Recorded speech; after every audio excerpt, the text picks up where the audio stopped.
What's up, cuties? I'm Zapper, your favorite Immortal 3 yapper. Today, I'm talking about crosshair placement.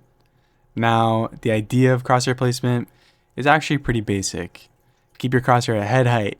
Hold your crosshair a bit from the wall in order to compensate for human brain lag. And if you're feeling really freaky, maybe even pre-aim into the wall before peeking angles. If that's all there was to good crosshair placement, well, the world would be a beautiful place. But unfortunately, this shit gets confusing super fast. Let's take keeping your crosshair at head height for example. You could say that it's easy, just imagine how tall the enemy is and hold your crosshair at the correct height. Well, but there's so much elevation on every map, making it nearly impossible to memorize head height for every angle. Not to mention, the correct head elevation changes if the enemy just moves forward or backwards just a couple of steps. So what then? Basically, this just means it's impossible to have perfect crosshair placement all the time. That being said, we aren't completely out of luck because some nerds came around and discovered something interesting. If you just look at the walls and boxes around the map, there are indicators of where the correct head height is at. Now, this can help a lot of the time, especially when you're learning correct head height, but I wouldn't use it too much as a crutch because even if you somehow miraculously manage to maintain head height crosshair placement for an ungodly amount of time during a match, we still have another problem to worry about. Well, technically, we have several problems, but for the sake of this video, let's just say we have one problem. Even if your crosshair is perfect head height when we see the enemy, we have yet to put any effort in making sure our crosshair is lined up on the x-axis, which if you didn't know is super important in Valorant because if you're looking in the wrong direction when the enemy pops up, well, let's just say you're going on cooldown, buddy. This is basically where the idea comes along of holding your crosshair a bit away from the wall.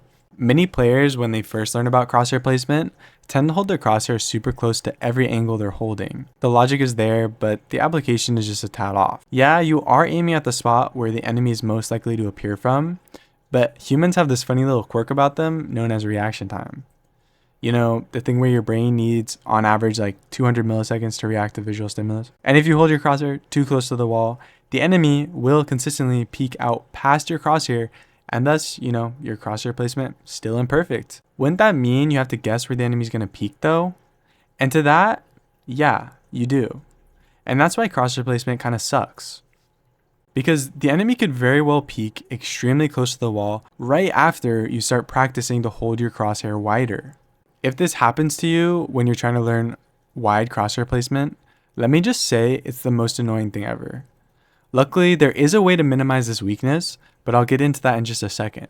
I first need to explain why holding wide crosshair placement is stronger than close in most cases. Because there is an argument to be had that they're basically the same.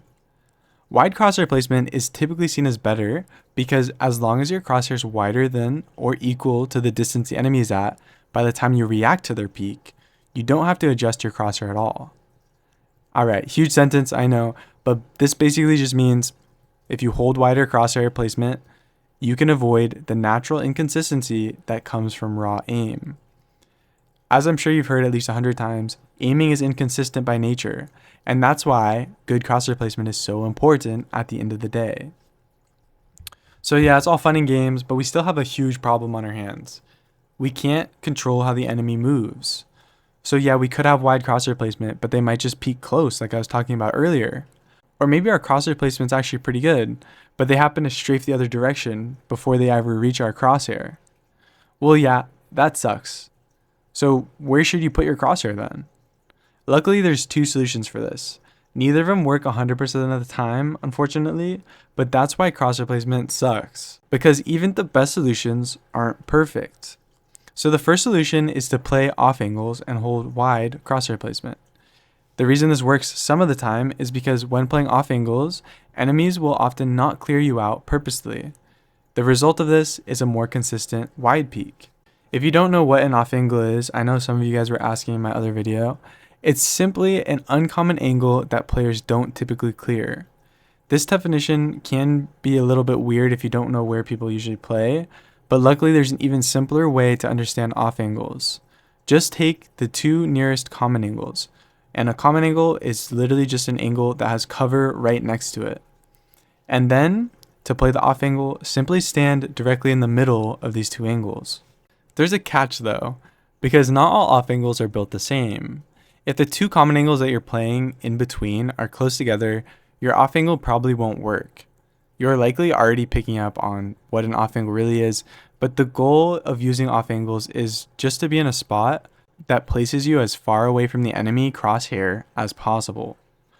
Logically, this is in between the two areas the enemy will clear, but the distance apart those angles are, and even any elevation that is thrown into the mix, can change things drastically. So yeah, if you're on an off angle, most of the time the enemy will accidentally peek you wide, and so wide crosshair placement is going to be the most consistent option in this case. Of course, a massive wrench gets thrown into the system the second the enemy predicts you might be in an off angle though. Even if they hard clear you with dry peeks, it's gonna make things more tricky. And to make things worse, literally a simple jump peek can completely destroy a good off angle because of the lack of cover off angles have. And what if they throw a flash? Well, that's gonna be lights out for you, I'm afraid, which is why we need more options in case off angles are going off the rails. The second solution for holding angles is honestly even simpler than the first, and I actually learned it from pro player Scream. I don't remember where he said this, so I can't link it for you guys, but essentially Scream's technique for holding angles takes into account the fact that it's impossible to consistently predict how the enemy will peek you. So basically, instead of holding super close crosshair placement or super wide crosshair placement, you want to hold somewhere in between. Not too wide and not too close, just to balance somewhere in the middle so that no matter what peek the enemy chooses, you still have a fighting chance.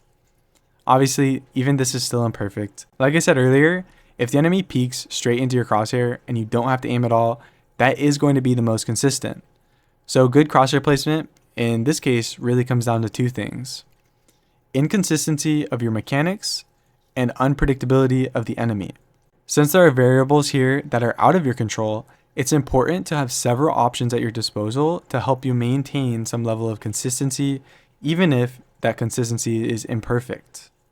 Hopefully, crosshair placement is starting to make a little more sense now, but just hang in there, little ones. We only have one more can of worms to unpack, and that's going to be crosshair placement when peeking. So yeah, sorry in advance. On a basic level, this is easy too. Put your crosshair into the wall, then peek out so your crosshair lands exactly where you think the enemy will be. Typically, this means clearing common angles, which I briefly touched on earlier, and the same concept can honestly be applied for clearing off angles as well. However, we have a problem. Just because you peek an angle with good crosshair placement doesn't guarantee that you will win the duel. You might have even already noticed this before when training crosshair placement in the past. You peek out with near perfect crosshair placement and then die instantly before you can even react. So there are three primary reasons this happens: movement speed, angle advantage, and the enemy's prediction. It's pretty simple. If you peek too slowly, you're going to be a super easy target. So in order to increase the speed of your peeks, you just want to make sure you're peeking with A or D and you give yourself enough room to peek properly. For angle advantage, just make sure you aren't exposing your shoulder to the angle before you peek out. This makes your peek super predictable. This typically happens if you're peeking too close to the angle. To fix this, just try taking a couple steps back before peeking your desired angle. Peeking to the close wall can work too, but you have to make sure you go super wide to get away from the angle that you're peeking from. And yes, the enemy's prediction matters as well. Let's just reverse the roles for a second. If you wide peek an angle with great crosshair placement, but the enemy is holding for a wide swing, it will without a doubt feel like you got tapped instantly. This is because the wider you swing, the more time the defender has to react to your peek, and if they don't need to adjust their crosshair before shooting, they will often kill you before you even stop moving yourself. So yeah, if this happens, it's just unlucky, I'll be honest, which sucks. I mean, in this case, the enemy has already outplayed you, and there's not much you can do. But that's why planning your gunfights is so important. In this particular scenario, it would have been more effective to jiggle peek, jump peek, or even use utility before committing to the fight with a wide swing. However, Determining and recognizing the situations that call for different kinds of peaks can be super confusing. So I'll make a more in-depth video about this, covering all types of peaks in the future. But for now, we still have one major issue that's likely terrorizing you in your games. So far, we've covered crosshair placement, when holding angles, and when peeking angles. But crosshair placement gets confusing if you encounter both scenarios at the same time. Sometimes in Valorant, you will be peeking an angle while also running the risk of being peeked at the same time. The dilemma is that when peeking an angle, you should be pre-aiming into the wall, but when holding for a peek, your crosshair should be a bit away from the wall. I mean, these are very obviously different. Luckily, it's an easy fix. The issue that most players have is that they will pre-aim into the wall, which in theory is correct because you're peeking. It's interesting because basically both use cases are occurring at the same time, and so you should really be choosing the one that poses the biggest threat, which in this case is getting peeked, because if you have your crosshair pre-aimed into the wall, then the enemy comes around the corner, you're going to have to hit a very difficult flick to secure that kill, which is going to be inconsistent no matter how good your aim is. And if your crosshair is just a little wider off the wall, well, that kill becomes much more achievable, way more consistent, and it's going to be a fight that feels better as well. I think that covers just about everything you need to know about crosshair placement, but there's still so much more I got to teach you guys about Valorant. Until next time.